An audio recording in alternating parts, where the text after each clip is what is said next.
Aloha, anyone out there who is listening to this. I'm just going to wait a minute here, see if people come in. I'm doing an impromptu live stream, if you can't tell. And I'm going to shoot off an email to the person whose email I'm responding to let them know I am responding right now. Although this will live on YouTube, and of course you can, as with you, just get it whenever. Let's see.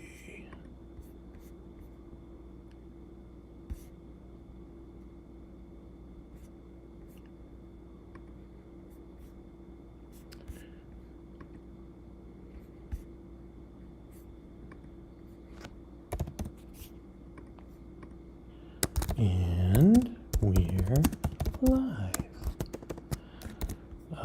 Okay. Bum, bum, bum.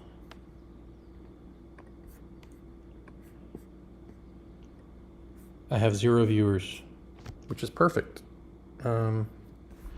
So, hey everyone. I don't do this for the viewers. I do this for me. Welcome to Wise Ask. I literally just decided to.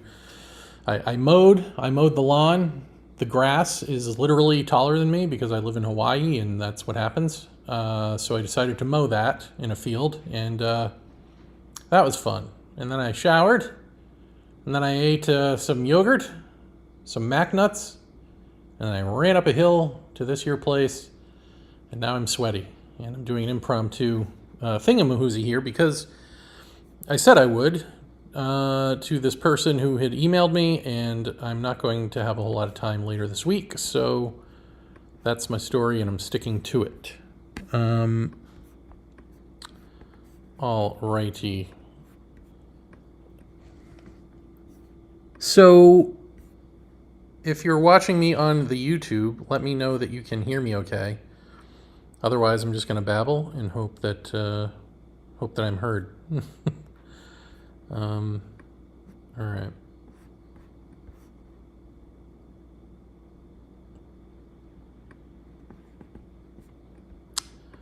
Boop, boop, boop. So I got an email, as I am prone to get.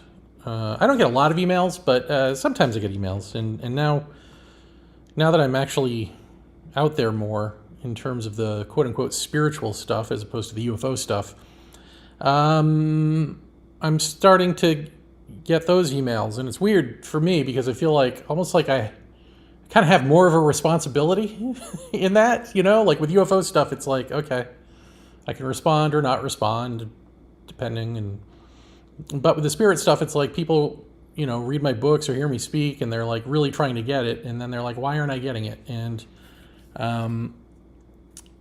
this person, I will redact his name, but he said I could do a show with his email, so I'm going to do that. And it's not going to be pretty for you, fella, but it's not to be offensive toward you. Like your email, it exemplifies a certain type of email that I get from people, and your questions are a lot of people's questions, and they aren't going about listening in the same way that I feel you are not. And so really we should all thank you for being the experimental guinea pig who's allowing us to all better ourselves at your expense. So thank you on behalf of everyone listening. Can hear fine. Okay, thank you, Adam. Great. So this is the email. He's sending it to me through Tom Cheatham because he's someone who took a Tom Cheatham seminar series that I spoke at. And then last season of Our Undoing Radio was very Tom Cheatham class heavy. And in fact, I think I used something that this gentleman said in the class as sort of the backdrop of an episode. And, to be honest, I thought I liked the guy and thought of anyone who, and I'm not Look, I'm not saying this to butter you up because I'm going to say things that might hurt your feelings or make you feel sorry or something. So just know that I'm just being honest in all cases. And what I felt when talking to you in that class was you are somebody who could get this pretty quickly. Because you're actually, it seemed to me that you are actually allowing your defenses down enough to be able to potentially ask yourself some questions that you're keeping the answers locked away in your unconscious to. And we'll get into that in the general sense when I read this email. So I do think that I'm hopeful for you. Let's put it that way. I'm hopeful for you. He says, "Hey, Tom, would you be willing to forward this email with questions to Jeremy with my email address visible to him? Maybe he will respond in a future class or on one of his podcasts. Feel free to read it if interested. I'm also open to your suggestions on content or redlining. Teacher as you are. Thanks." Name redacted. So that's the email Tom got. And then the email that he cut and pasted to Tom to forward to me goes something like this. "Dear Mr. Vaeni, big picture guy, face owner. I am here writing to you for clarity and not to punch and not to brag or be special. Wow, that's hard not to feel better than. These ego chains are well versed. Can't blame a guy for trying, though. Oh, wait, yes you can. Stop trying. But hey, can we talk about what a paradox this is, this quote-unquote just stop idea of yours? My question to you, the best I have, and it's not much, who is stopping? Akin to the dismantling question, who are you? Next you'll tell me, there isn't even stopping. Seems it's out of my hands, so perhaps you see why I desire the lightning bolt full of grace that comes from a blank blue sky and sheds some light. Gotta hang with that metaphor, correct? Hang on with strategy that obliterates strategies, right? Again, you say, just stop. My mind goes in circles trying to figure, well then, name redacted, look to see who is figuring. Who came up with the idea to look at who is figuring? And the knot is still left tied, and all my investigations into how to become enlightened or whole have come to naught. I can see that. Gold star for trying, though. Might be a good thing. Just give up, give in, and undergo, right? Easier to say than undo. Blew up my car engine and broke my ankle this summer. Stop signs are everywhere. I can hear you saying, shut up, quit bugging me, go read my books. Did I finish them? No, I did not. Why? Because of my impatience to get it as fast as possible, just as you pointed out on a podcast of yours. Here's another paradox. Am I writing to you? And he spelled writing R-I-G-H-T-I-N-G, and then says parenthetically, ha, writing, not writing. My ego is always right, eh? Because you have a point of view bigger than Hederman and Cheatham and Tech Guy and Hidden Hand Guy and End of the World Guy. Jeremy, you are special in my mind because you saw the spaceship and the true Kundalini and the Mormon Jesus prayer opened you. And I did not. Hendrik says to me, are you experienced? I guess I'm not. And I trust you. Why? Because Cheatham and Kripal, probably. But I can make my own judgments too. But to be fair, I never would have heard about you if it wasn't for Tom. And your book, Final Disclosure, popped my temple, built to false self, but it could take a while to dismantle this lifetime ego project, or wait, maybe it could happen instantly. The word instant brings to mind lightning again, sorry. This nothing that doesn't happen instantly or at all. Your self-described smarmy nature, like you have nothing to prove, your self-described smarmy nature seems like you have nothing to prove. You aren't concerned about coming off as some big teacher guy. It's more like, here's what's happening to me and what I saw or know. Take it or leave it. This is how I act. This is Jer. Coyote howls outside. I give myself a gold star for not attaching meaning to it. Ha! Another question. Any other folks besides Krishnamurti worth looking at that give clues? I hear you say in my mind, well, yes, how about this not you that, name redacted, mentions below. Make a path for me. Oh, wait, pathless path, that's right. I'm not trying to be sarcastic, I'm just tripping over my entrenched ego construct. 64 years in the making. Wrestling my mind with this puzzle that isn't a puzzle. Guess I know I haven't digested the word and state represented by the letters B and E. Just be. I sense there's another quote-unquote me. It's not you, name redacted. It's a not you, is how I refer to it sometimes. It may be a kind of being, there is that concept again, who is off-planet, doesn't need time, and visits, manifests, and takes body. I go to bed with a mantra-like phrase, quote, the revelation that ends thought. Then I add the, quote, revelation that ends time. And there I am, diddling my mind to open, trying to fool the gatekeepers to open. I mean, something has to change, right? Or maybe nothing changes because it just is. Remain in the light, another concept. Braque, B-R-A-Q-U-E, I don't know, says, quote, proofs swear the truth. I think that may be relevant here. I don't want proof as much as truth, or so my stories which I defend tell me myself and I. Last thing, from where you are, as big picture guy, Tom's travels to Brazil boil down to sex, drugs, and rock and roll. Here he's talking about Tom Cheetham going to Brazil to take iboga. And I did a commentary on it in this current season of Our Undoing Radio. From where I sit, I believe he was being courageous, trying to make himself available to Sophia or some such large, wise, female, angelic state. Just saying. I realize we are situated on different mountains. When I listen to you talk about how psychedelics are diversion, I know Tom can defend himself, but I just wanted to mention it. I also know you are not trying to insult him in any way. Thank you for speaking to our class and doing podcasts and books. Later, name redacted. Well, if you listening to me read this out there in listener land are confused by what I just read, I'm not, but it's because I'm used to this. This is clearly, someone who is way concerned with trying to relate to me, like thinks that I'm, at least that I don't know that he thinks I'm funny, but he may think that I think I'm funny and sarcastic and all of that. And so here's like, I'm trying to be cool, man. I'm hip. I'm with the kids. I can speak the language. That's what this email is. And you know it is because the email that he sent to Tom was just a couple of normal sentences. So Tom, that's what Tom gets. Tom gets the normal sentences, and then I get the, clusterfuck that I've got to decode. But okay. It's important it's funny. It'll be important in a minute when we talk about that, the doing of that. So I've highlighted what I think are the actual questions here, and now I won't go through the entire email again. I'll just read them off and try to answer them. So the first question is, he says, my question to you, the best I have, and it's not much, who is stopping? So he's asking me, I'm always saying, just stop.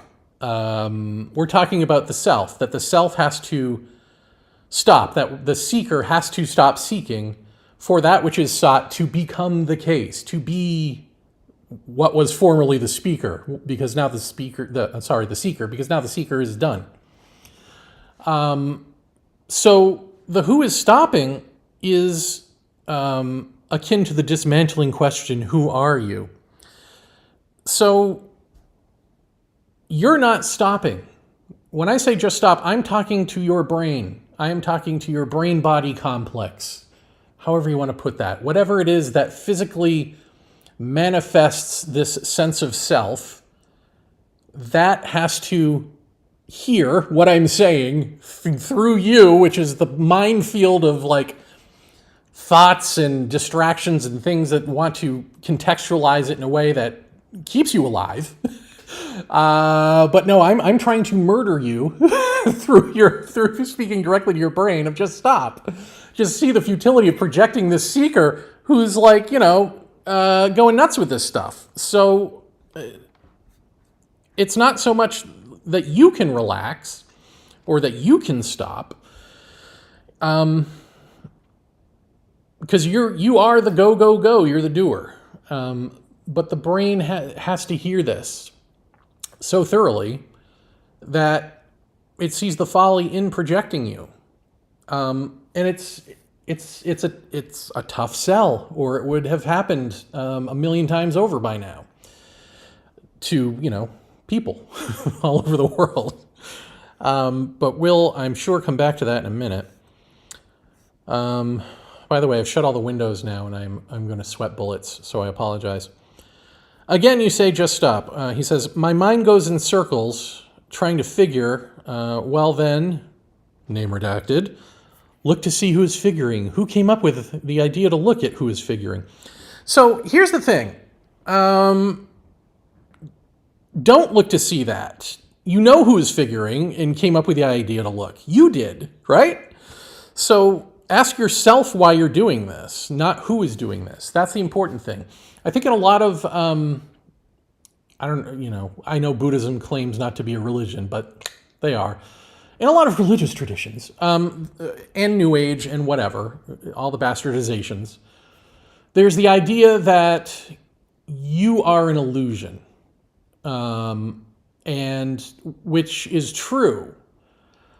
But then we try to say, okay, we try to still be alive in that. We try to say, like, okay, I'm an illusion, but I've got a higher self, right? We've got all these other selves. There's a witness. There's somebody else who's looking at all of this, and that's the real me. I've got to get to that person. At least that person gets to stay alive while I pay lip service to this illusory self.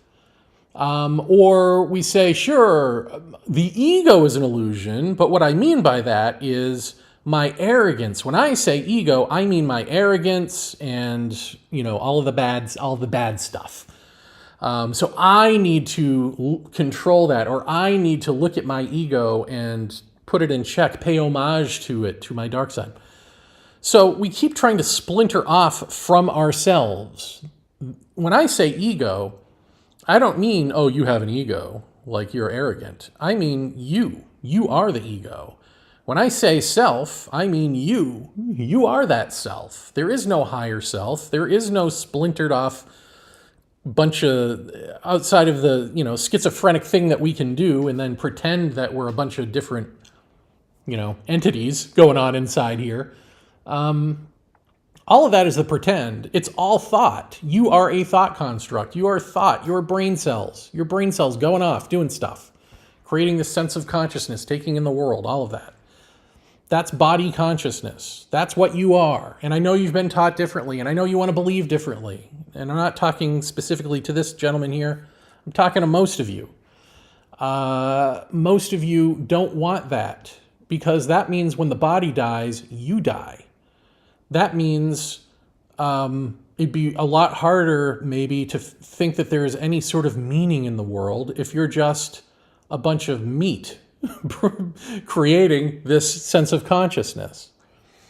But the fact is also, when the body stops creating that persona, that consciousness, or whatever word is the target, correct, exact word to use here, the ego, the self, when that personal self dissolves, the quote-unquote impersonal becomes the case. Meaning truth, meaning all of the things that you want for yourself, that you want to create subjective meaning about through your own desires, through what you like and dislike. You want to carve out a little world for yourself and live in that little reality tunnel. And guess what? You can do that. But that's got to give way eventually to the larger thing that you are hoarding to yourself, little scraps and bits and pieces of, to create this little, pretend world of yours. When that bubble has burst, real love, real beauty, real truth, the self-aware aspect of all of that becomes the self-aware aspect of the body, becomes the ego, becomes the self, becomes you. And in that moment, you no longer are in confusion. There's just clarity. So there's only ever right action. This sense that we have free will and we choose, and isn't that great that we get to decide, is not great. It's actually, we're making choices and we're taking time out to think things through because we're confused and we don't know what to do. And in truth, in right action, that is free will. The one free will choice you can ever make is simply, the brain has to make it, to see all of this, to see the folly of you in the world and go, oh, And in that moment, there's nothing. And that nothingness is its own consciousness. And that consciousness is already you physically. It's already being you. It's already, this non-duality, this one consciousness is being all things. But one of the things it's being is you blocking out the self-aware aspect of you for you. The self-aware aspect of that. I don't want to say that, but you know what I mean. To maintain this little self-sense here. That is one of the things that oneness is doing. Because people always ask, right? Like, well, why are we doing it? Why aren't we just our true self all the time? Why aren't we always born self-aware like this? And it's because all things must be expressed. One expressing as difference, one consciousness, one formless awareness expressing as all forms is going to take all forms, and the good, the bad, and the ugly. So the thing is, you don't have to express that forever. So I hope that's clear. He goes on and says, just give up, give in, and undergo, right? And here I remind you that no, the brain projecting you has to give up, not you. If you do it, it's just another choice. It's just a way to control and remain intact. So don't give up, because the giving up, again, it's just like there are two responses in frustration, or maybe frustration is not the best word, but they cause friction, right? Like everything we do in confusion causes friction. And so, when a guy like me comes along and says, just shut up and be, or whatever, and I'm talking to the brain, you can't do that. You can hear it, and commonly what we do is accept or reject. And but this is your true self that you're accepting or rejecting here, right? This is the thing that you are highly unconscious of. And so either one is going to cause friction. If you accept what I say, then you follow me. I'm an authority, and, all of that. And you keep reading my stuff. And then eventually, maybe you'll just give up and go away because you'll be like, this isn't working. Next guru, or whatever. I'm not a guru. But the other one is rejection, of saying like, no, I'm not gonna bother with this. And then that's its own friction too, because you're choosing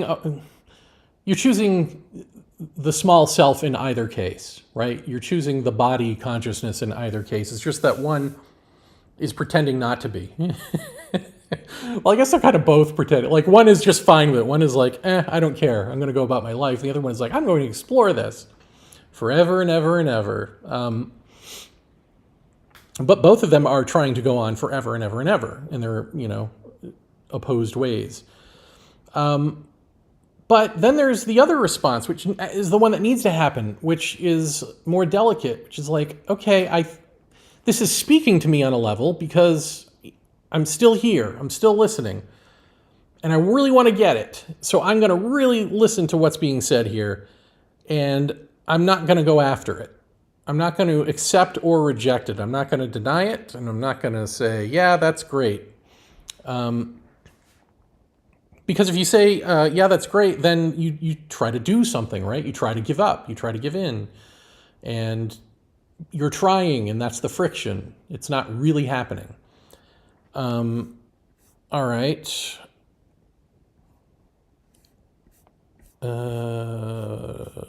Okay. So a little bit further down, he's talking about how he trusts me. And why does he trust me? Because he's heard of me through Tom Cheetham and Jeff Kripal, and they vouch for me. And Tom Cheetham, it's the same thing. Jeff Kripal, who is a religious studies professor at Rice University, he just put me in his book, How to Think Impossibly. And he has said in the past that I am his teacher. He wrote a foreword to one of my books. So he is somebody who is well-versed in religious studies, being the chair of the department at Rice University, and writes books on paranormal stuff and ufological stuff and spiritual stuff, and trying to sort of mesh them together and make a case that the impossible happens and we need to embrace it. I mean, the case is bigger than that, but so essentially he vouches for me, or he every now and then he'll put me in a speech or a footnote in a speech or something, and then someone like Tom Cheetham will hear that speech and be like, Jeremy Vaeni, he's his teacher, who's that? And like a domino effect of trust, suddenly I am a spiritual guru that I never wanted to be. But it's funny because on the one hand, it's like, I was thinking about this the other day, like how weird it is that someone would just trust me with their lives like this, and with all the big talkings and doings of the universe, because somebody whose books they've read or whatever, someone else they like, has vouched for me. But then I thought, like, it's really not that weird. We do that with everything. That's everything. In fact, Tom Cheetham and I will be talking about this at a later date, but science does this too. Like everyone, there is an element of trust in everything we do, and an element of putting your faith in someone else, even to build upon their work scientifically, to see something in what they're doing and go, oh, okay, and build on it. We do that in every level of existence. So it's weird that it feels like a weird notion, because it is what we do. It's just that I think nowadays we like to pretend that we're more autonomous and more, I don't know what, independent, but we're not. It's a lie. So you're right to trust me. No. Okay, so, but here is a question. I mean, why do we trust anyone who says the types of things that I say, like talking about non-duality and,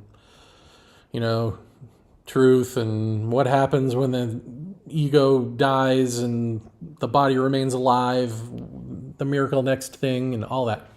I mean, if you haven't experienced it, how would you know? And I would just say again, I think, I hope anyway, that if it is true, the thing will click in you, or intuitively you'll know. Like, I like to put it this way: if anything I am saying is less than what you've already got, don't listen anymore, because I'm wrong.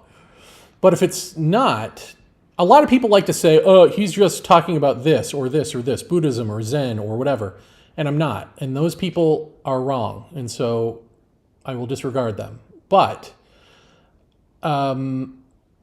it's not the same. So if you see that it is not the same, and you think that it is more true, if what I'm saying more likely reflects reality, and obviously part of that reality then is that humans we're not where we need to be the full expression of a human being, and that we've put that onto religious figures and ideals, and put these things on a pedestal to strive to be like, but never actually be. But we actually need to be that. And the only way to be that is for the brain to understand that this self can never be that. This mind of ours can never actually be the ideal. So stop striving for it, And when the brain gets that, you tilt the machine and impersonal consciousness becomes the case. So if that sounds more accurate, or if it feels more accurate to you, even though you've never experienced it, just go with that. Ask yourself why that is. And this ask yourself business is the whole business. Like, I can point these things out, but you have to sit with you and ask yourself these things. And we'll get into that in a minute. I keep saying that, but I promise you. Now, he goes on to say, another question, any other folks besides Krishnamurti worth looking at that give clues? I hear you saying in my mind, well, yes, how about this not you that name redacted mentions below? No, actually, what I'm thinking when you ask me, are there any folks besides Krishnamurti worth looking at, is why? You just want another book you're not going to finish? I mean, you just got done telling me that you haven't finished my books.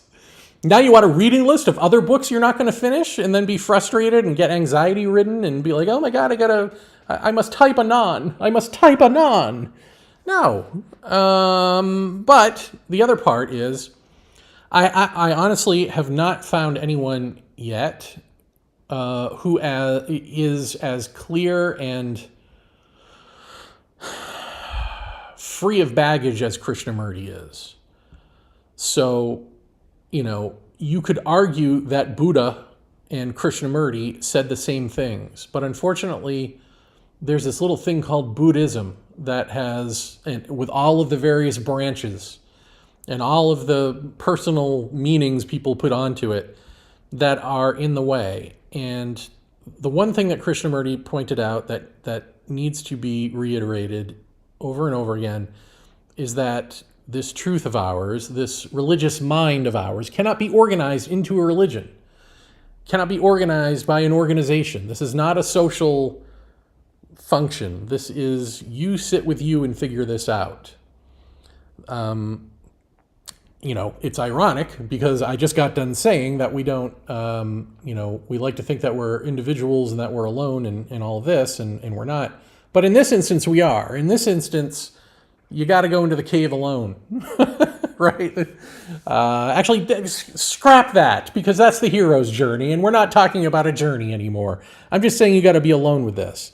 And Krishnamurti, some people thought he was too dry or too rational or too technical. And it's like, no, he was trying to be as clear as possible without any real, without people mistaking the metaphor for the real. And then, and building a circus of belief systems around it. I mean, so that's it. I haven't found anyone else who has spoken like that. And it may simply be a product of the times, right? Like Krishnamurti comes in at a time when we become more materialistic, reductionistic, and we want like how-to manuals on things, as opposed to before where it's like parables really spoke to us and metaphors spoke to us and, tell us the one about how to show a guy how to fish and then he fishes forever or whatever. So there's that. I think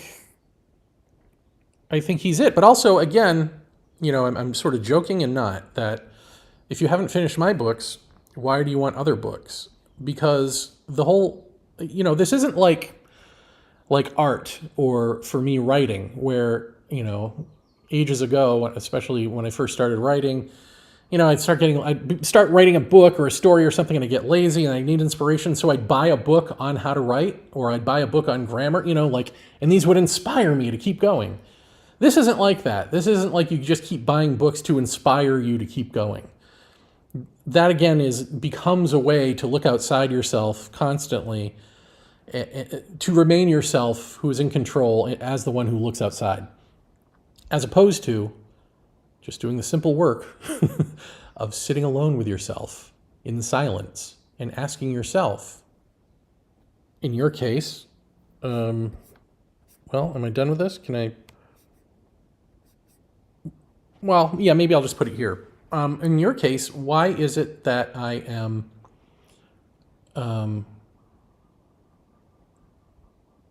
doing this? Like you're asking me, what is it that you're not getting? Ask you what it is you're not getting, because it's all over this email. The anxiety that goes into this email, the wanting to present yourself a certain way to appeal to me as though I'm always on. I mean, this is the thing. And this is where, when I get emails like this, I just want to tell people, I'm not always on. You know what I mean? Like, I'm not always smarmy, funny Jeremy. Those go into the books. I'm too cute by half, probably, in most of my books. It's probably way too much. It's overboard in the books. That's not, that's the books. So I don't need to read someone trying to relate to me that way, just ask the question. Because all of that becomes this barrier, this presentation, right? Of like, oh, I've gotta, and I hope he sees me, and I hope he reads this, and all of that. So just stop and ask yourself, why am I so anxious? Or why am I so, whatever it is, I don't even want to guess. Like, are you trying to relate to me? I mean, these are guesses. I don't really know. But whatever it is that went into you writing this email to me the way that you did, ask yourself why you did. And be honest in listening for the answer. Because it's whatever it is that which you have repressed. And you've repressed it for a reason. So guess what?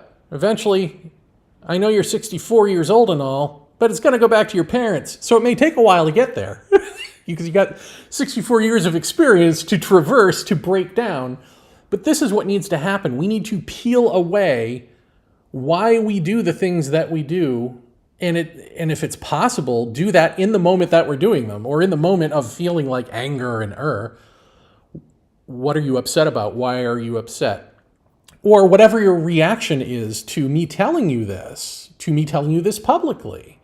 Like, do you feel like apologizing? You shouldn't, but you might feel it. Do you feel angry at me? Okay, maybe, but why do you feel the way you do? Because it can't be me doing it to you. I'm not doing anything. I'm talking into a camera. So what is it with you? It's got to all go back to you. And then it goes back to your parents. And then it goes back to their parents. And then it goes back to their parents. And then it goes back to their parents. And on and on and on. An echo chamber of people living in confusion and passing that confusion on to their children. And the self is a construct of confusion in the first place. So this is what we are. You're not alone with this. You're not alone. This is all of us. We're all in this together.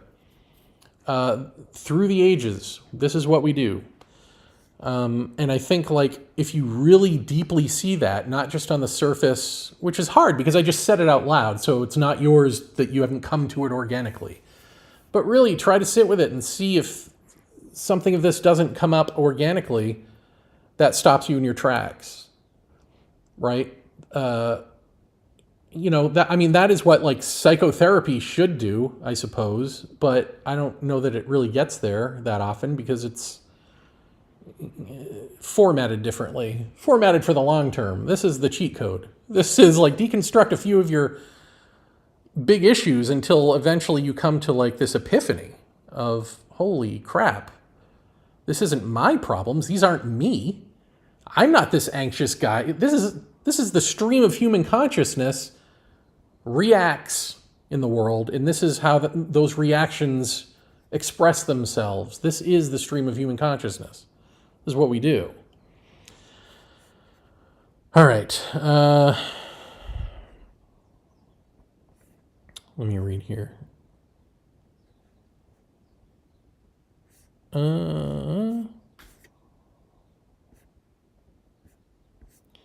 think I've already answered that. So I guess the last thing is I say to myself, speak on this.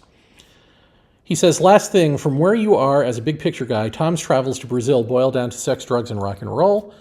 From where I sit, I believe he was being courageous, trying to make himself available to Sophia or some such larger, wise, female, angelic state. Just saying. So, yeah, that's fine. I agree with that. My problem with the... I think it does boil down to sex, drugs, and rock and roll to some degree. I think it's becoming that scene, or I think that's like sort of the impulse. I mean, from what he was saying, it sounds like there's beautiful women there who will coddle you and cater to you and hold your hair while you vomit, and you're taking drugs.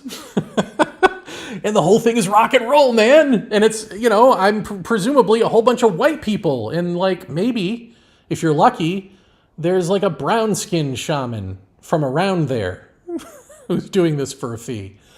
We're talking about going into South America to do, in his case, an iboga journey, but usually it's like ayahuasca or something. I think that whole setup puts one in mind, in America at least, of that giddiness of of sex, drugs, and rock and roll, of being a punk rocker, of doing something like dangerous and sexual and young and carefree. I do think it brings to mind that, and I think it caters to that. And I also think that aside, it's courageous to go into a jungle and do all of this stuff. And he may be trying to find Sophia or some larger female angelic state, whatever that means. All of that may be true, and he may find it. I'm not denying that those things exist in some sense, or are there to participate in. What I'm saying is, it ain't what I'm talking about. And what Tom really, really wants to be true, and I know you're listening, Tom, and it isn't true, is that if he does these things, that it will lower his resistance to whatever the fear is or whatever is blocking him up in the stuff that I'm talking about, and that he'll then be able to see it, or he'll then be able to relax and somehow work on his own issues or whatever. So to the extent that taking iboga, I've heard enough about these iboga trips to where it does sound like it can be therapeutic in a psychological way. I mean, to the extent that it can relax you and make you clear on certain childhood issues and why you do the things you do. It doesn't get you to nothingness, but it may help alleviate you and make you a better, stronger person, then fine, that's fine. But it's not going to bring you to wholeness. It's only ever going to lead to this stronger sense of self, not on its best day. You know, obviously there are bad trips and people run from it, and you know, you can have psychological issues and then do these hallucinogens and it exacerbates them.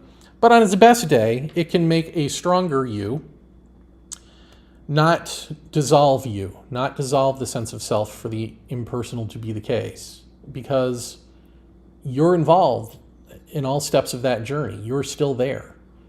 There are these, what I would call replica versions or carbon copy versions of, for instance, the nothingness experience, but it isn't real nothingness. It's you in an empty space going, oh my God, I'm so scared. I'm in an empty space. Or, isn't this relaxing?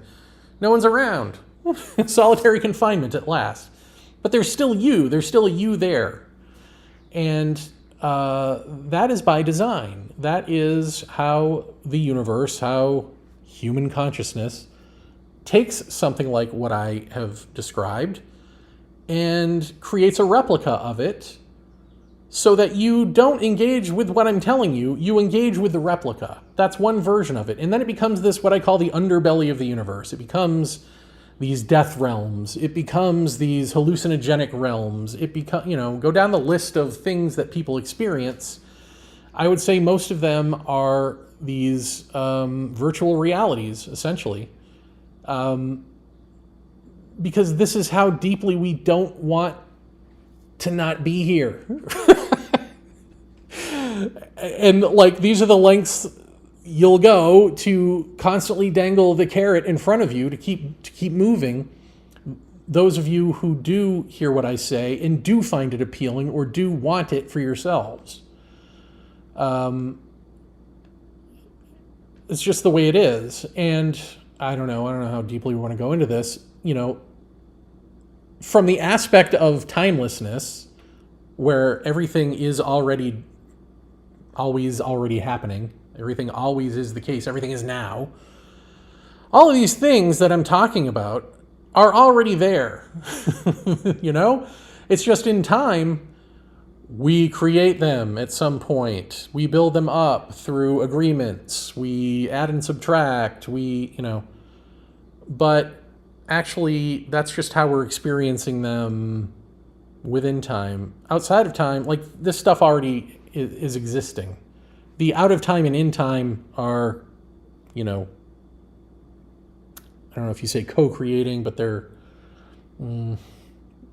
inseparable. They're inseparably intertwined. So, yeah, I don't know. That's probably not going to do anything for you. All right. I think that's it. I'm going to stop reading and look at this chat here. Oh. Hi. Why, hello. Enjoying the discussion, eh? Great. Thank you for being here, UFO Sunset. I think that might be everything. I guess let me just go back and really nail this down here, because there is nothing that you can do. So when I talk about stopping, I am talking about the brain stopping. I'm talking to your brain. And of course, we don't live in parable world anymore, so I have to literally just say the silent part out loud now. That's where we're at in this world.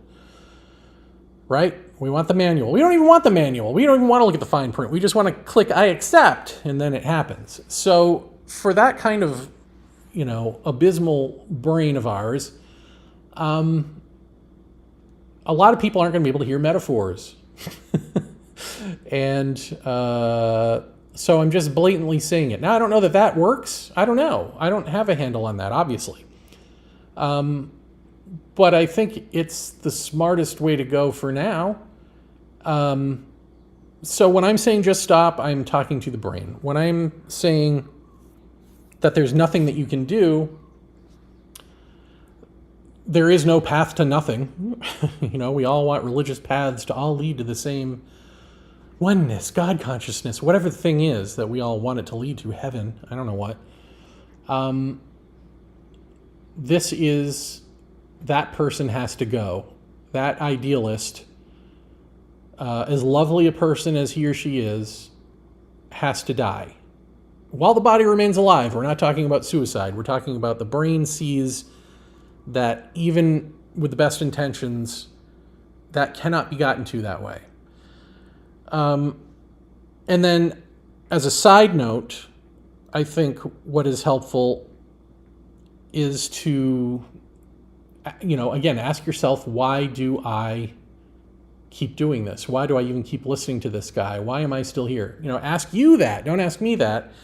And break down some of your own psychology that way.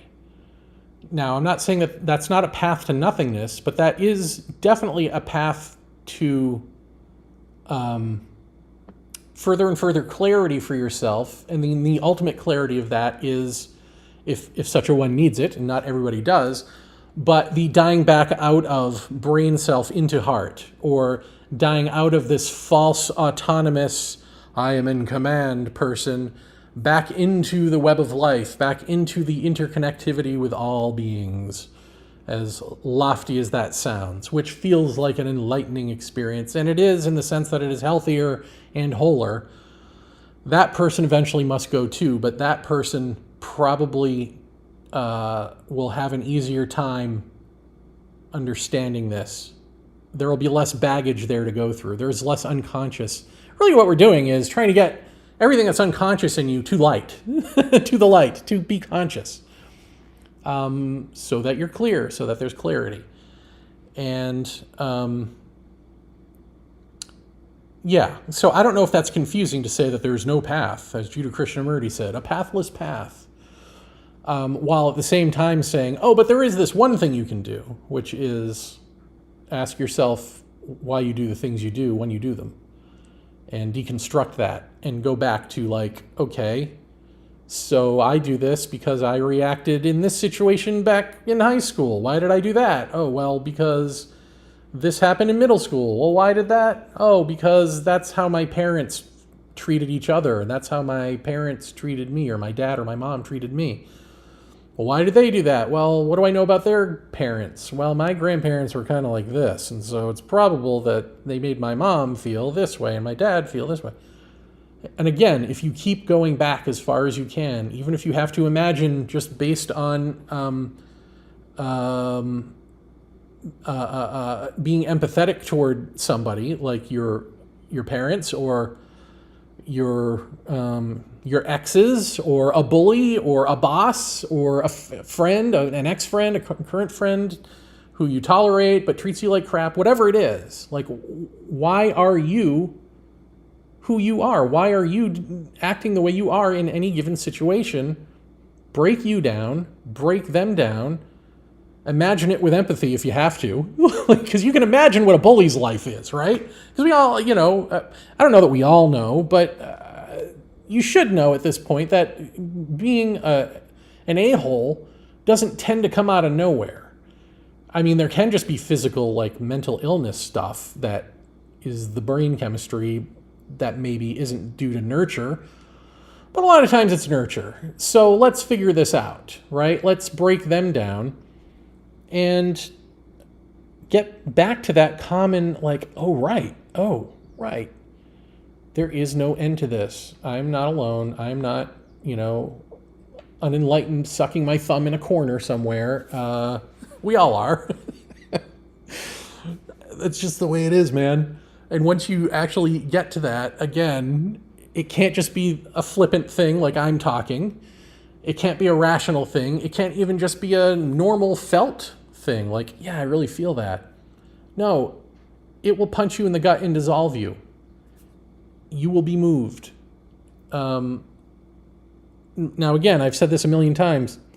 Heart cultures, nature cultures, indigenous people, First Nations, by whatever name, First Nations peoples the world over probably do not need this because they never, well, maybe they did in large, cities at some point. But generally speaking, they don't build up that egoic, autonomous, faux autonomous sense of self, separate from Earth, separate from family, separate from all beings. So they don't need to break that down. However, they had their own issues, right? Like, those cultures weren't perfect. So that isn't human wholeness either. It's natural, it's better, it's where we need to be.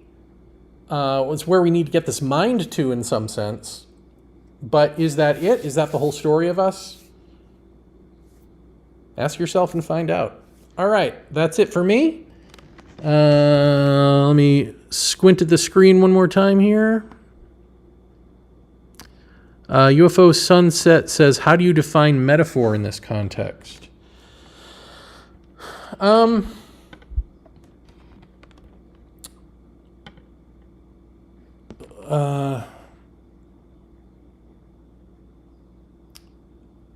Well, I think if you take religious figures, let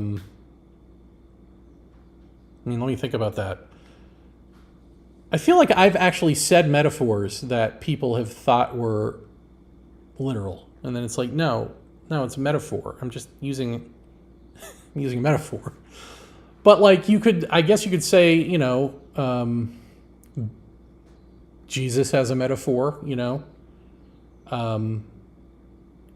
of the stuff in the Bibles that are parables or Jonah and the whale or 8 gazillion-year-old Methuselah, or, go down the list of, like, stories that mean something else, right? They didn't happen historically, but they have meaning for people. But then they get literalized. The Garden of Eden, I guess maybe let's just stick with that. The Garden of Eden. There's something that's not a real thing, but you might even believe it is. I don't know what your religious beliefs are. But like, I don't know, just that. These stories that are there for us to learn something from, but a certain amount of us, fundamentalists will be literal about it and can't hear it. And it's to me that's no different than a child who doesn't, who watches The Simpsons and thinks Bart's funny, or watches, I don't know, South Park. Kids shouldn't be watching South Park, but I'm sure they are, and they think the fart jokes are funny, right? But like, they don't get what the metaphor is. They don't get what the actual story is that's going on. They just know that the brightly lit cartoon character is funny. And then you get a little older and you start to understand subtext, and you start to understand what the writers were doing. And then you understand metaphor. Somehow we can do that with the arts, but we still can't do that with the Bible, a lot of us. I don't know why. But that kind of thing. And then UFO Sunset says, that makes sense. Oh, good. I thought you meant just like anything being us. Oh, anything being used to represent something else.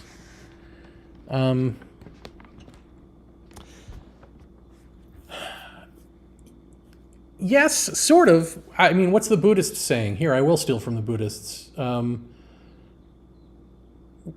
What is it, the thing about, or the menu is not the food? No, or pointing at the moon.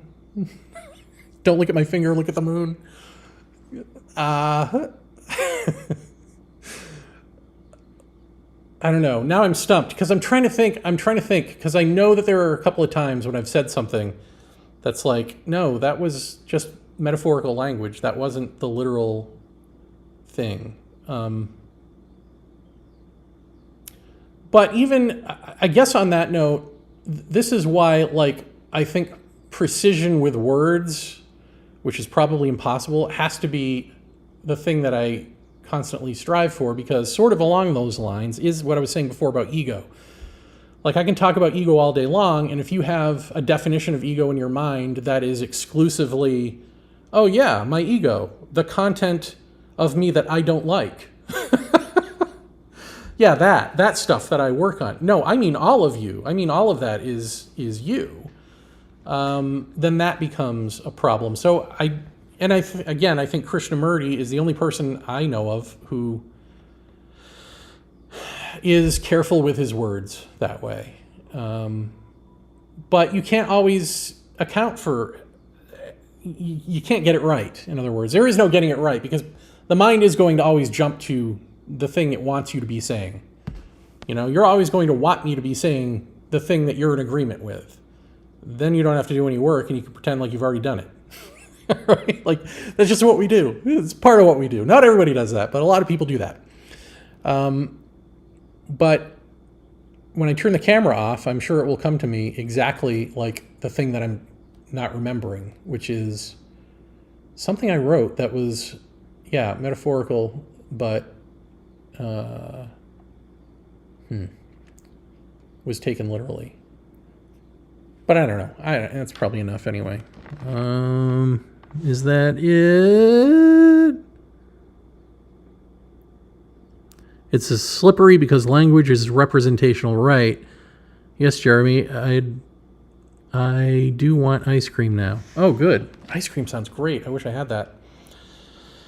All right, everyone. Thank you for listening. I hope this was informative. But more than that, I hope that you sit with it. Sit with it yourselves. And if you're going to write to me, again, just remember I'm not always on. I enjoy a good straightforward email as much as the next person. I don't always like to read like Ted Kaczynski, Unabomber letters, where I have to like deconstruct, all caps and so. I mean, this wasn't that, but I'm being a little facetious here. But write normal things. I'm a normal person, I hope. All right, take care, everyone. Thanks for paying attention, and now go pay attention to yourself. Goodbye.